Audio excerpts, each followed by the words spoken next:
भगवान किए? भगवान होचंदी सृष्टिर प्रत्येकटी जिनिस भितर प्रकाश पाउथुवा शक्तिर मूल केंद्र, मूल उत्स। से होचंती केंद्र बिंदु, तांको द्वारा सृष्टि परिचालित। से थिबारो सृष्टि स्थिति प्रलय सब किछि चलीछि।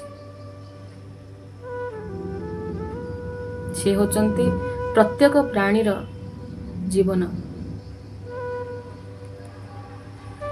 तांको चिन्हिया पे चेष्टा करिया, तांको जानिया पे चेष्टा करिया, ताहले आमे सुख शांति आनंद रे बंची परिया।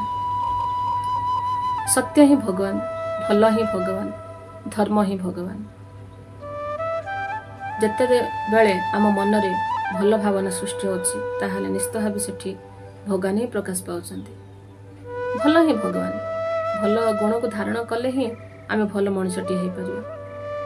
भल मनुष्य को समस्त भल पाते, किंतु मंद गुण थिबा लोक केही भी भल पाते नहीं। किंतु आमे भाबुचे मंद गुण को धरी आमे भगवान को पाई जिया, यह केबे संभव? मंद गुण को धरी केही भी भगवान के पाई नांती, भल मनुष्यटी भी हे पान नांती, केही भी ताको भल पाते नहीं। तेणु जातिर पिता महात्मा गांधी सत्य ही भगवान कहते, से सत्य को सब मुहूर्त अनुभव करते। सत्य ही ब्रह्मा, सत्य ही विष्णु, सत्य ही महेश्वर बोली से आराधना करते।